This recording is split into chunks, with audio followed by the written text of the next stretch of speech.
Students, today in this part we will discuss regarding the determinants of price elasticity of demand. Among the factors that influence or determine the price elasticity of demand, the first one is nature of the commodity. We all know that on the basis of nature of the commodity or on the basis of their urgency, generally commodities are classified into three parts as necessaries, comforts and luxuries. Necessaries are those things without which a man cannot exist in life or society, and comforts and luxuries are not so essential for human beings.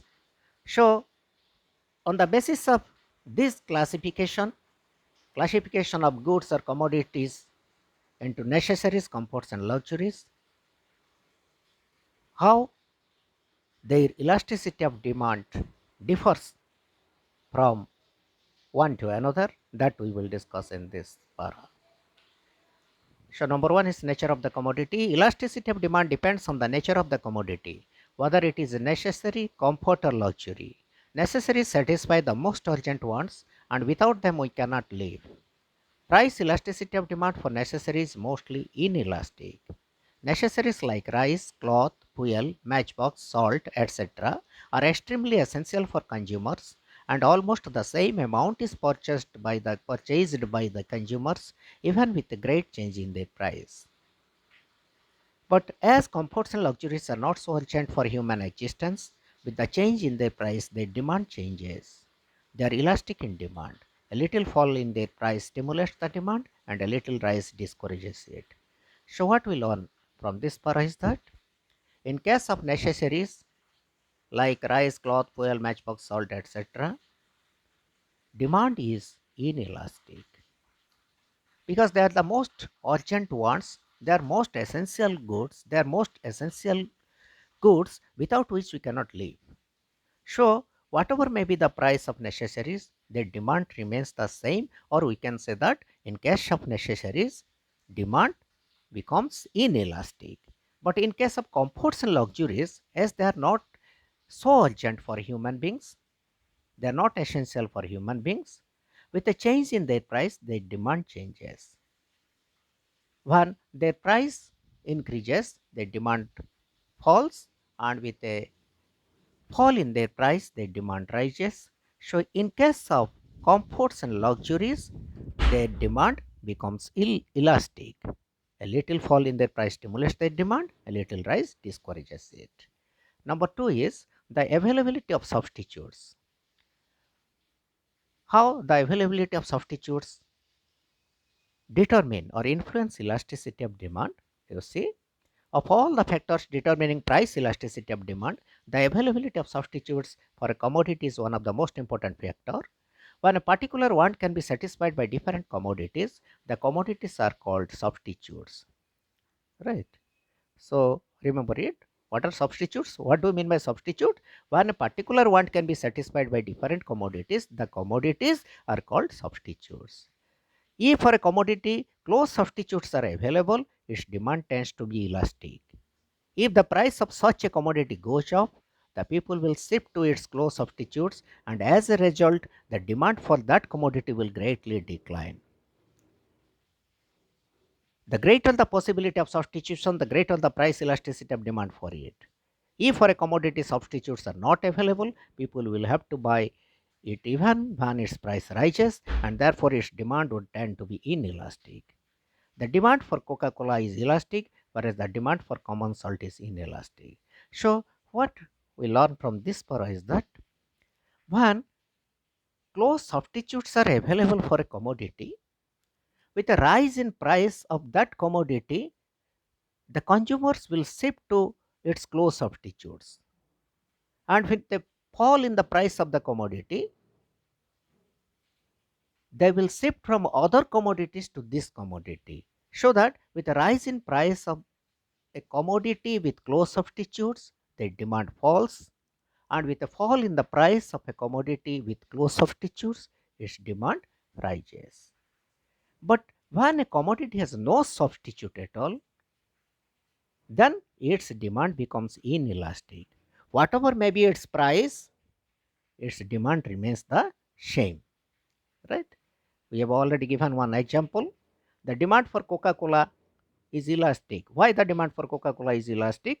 Because it has close substitutes. There are many soft drinks like Mirinda, Sprite, Thumbs Up, etc. As there are many substitutes of Coca-Cola, with a rise or fall in price, its demand changes. Its demand becomes elastic. But you see, in case of common salt, which is used in food items, it has no substitute. So whatever may be the price of common salt, its demand remains inelastic, right? Then number 3 is the number of uses of a commodity. The greater the number of uses to which a commodity can be put, the greater will be its price elasticity of demand. If the price of a commodity having several uses is very high, its demand will be small and it will be put to the most important uses, and if the price of such a commodity falls, it will be put to less important uses also, and consequently its quantity demanded will rise significantly. So what we know, the greater the number of uses to which a commodity can be put, the greater will be its price elasticity of demand. It means if a commodity can be put to several uses, we will put it into several uses only if its price becomes low, right? At a low price, its demand increases. But if its price increases, it will be put only for an important use, for a particular purpose which is very important. So, with a rise in price, its demand falls. With a fall in price, its demand rises, right? So, when a commodity can be put to a number of uses, its demand becomes elastic. We have taken here one example. Milk has several uses. If its price rises to a very high level, it will be used only for essential purposes such as feeding the children and sick persons and for preparing tea. Preparing tea, it is nowadays taken as an essential item for every human being, most of the human being. So it is when the price of milk rises, generally it is used basically for feeding the children and for sick persons. But if the price of milk falls, it would be devoted to other uses such as preparation of curd, cream, ghee, sweets, right? So with a fall in its price, demand increases. Therefore, the demand for milk tends to be elastic. So we remember that when a commodity can be put to several uses, its demand becomes elastic. But when a commodity can be put only for a particular use, only it has only a single use, its demand becomes inelastic. Then number 4 is joint demand. How it influences the elasticity of demand? Let us discuss. Joint demand for goods also affect the price elasticity of demand. Households are generally less sensitive to the changes in price of goods that are complementary with each other or which are jointly used as compared to those goods which have independent demand or used alone. For example, for running of automobiles, besides petrol, lubricating oil is also used. With a change in the price of this oil, its demand remains inelastic. Similarly, the demand for common salt is inelastic, partly because consumers do not use it alone but along with other things. You see, what we mean from this para is that how joint demand, when group of commodities are demanded to satisfy a particular want, they are used as complementary goods, or we can say for a main item some side items are required, and when the price of these side items change, then its demand remains constant. Its demand does not change. So the demand for goods having complementary use or used jointly with some other goods generally becomes inelastic. But if a commodity has only single use, a group of commodities are not desired to satisfy a want, then in that case it may be inelastic. Demand for common salt, you see, demand for common salt is inelastic. Why? Because it is jointly demanded, it is used with other goods. Consumer do not use it alone but along with other things. So when a group of things are desired to satisfy a particular want, or there is joint demand for some goods, their demand remains inelastic. Their demand remains inelastic. We have taken the example of common salt and the example of lubricating oil, because they are the side items, salt and lubricating oil. So with a change in their price, the consumers are generally not affected so much.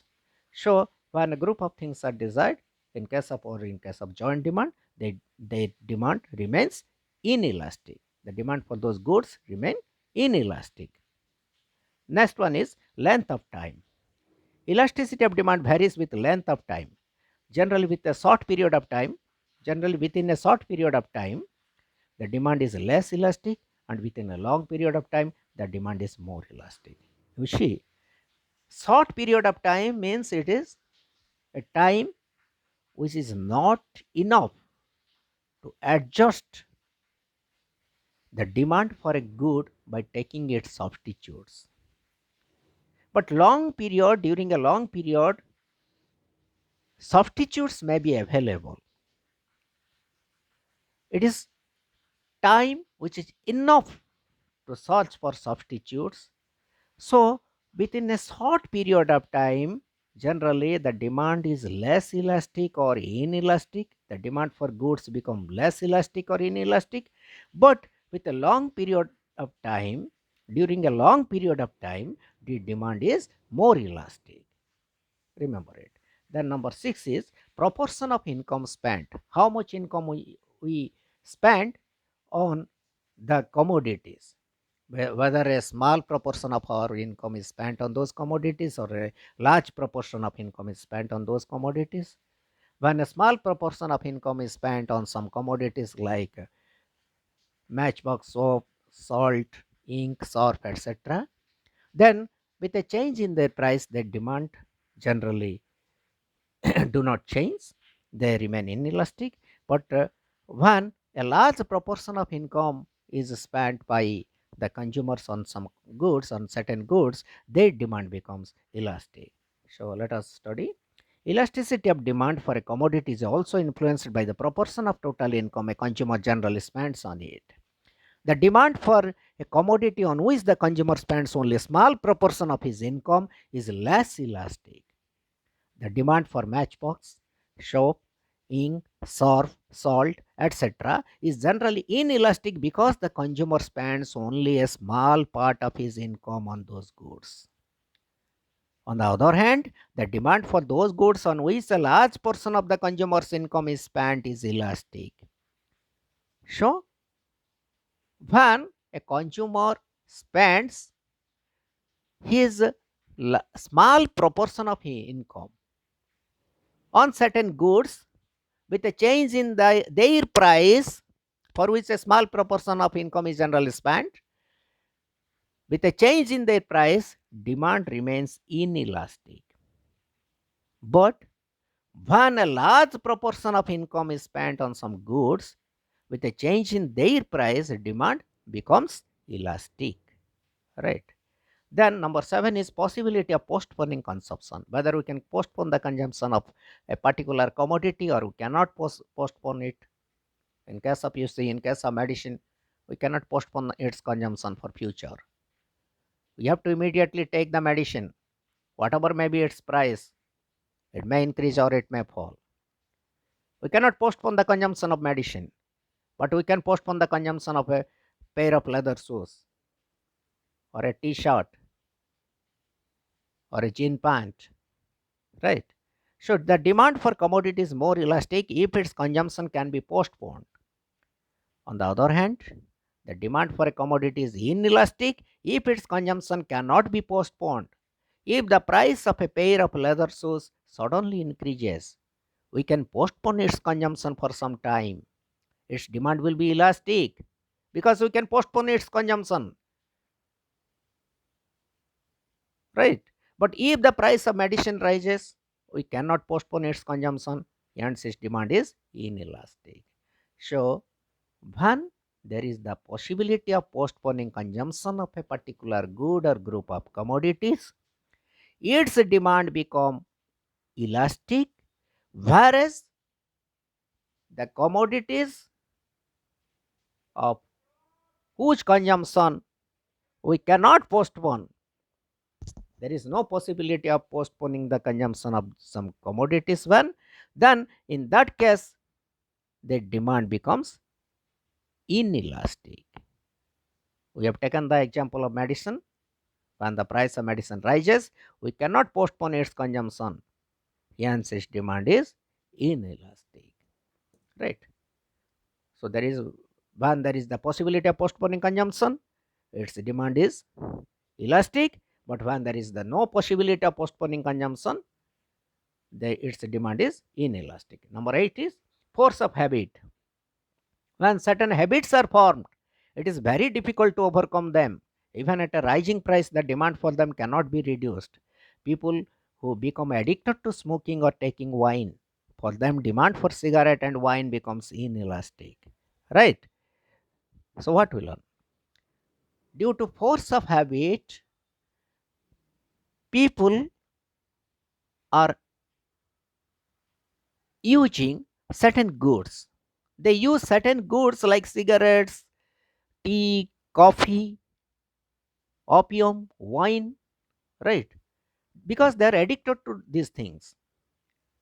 So when they are addicted to something, then with a change in its price, whatever may be its price, it may rise. But those persons who are addicted to those things cannot reduce their demand. They have to consume them because it is they are habituated with these things. So when we are habituated with some commodities, its demand remains inelastic,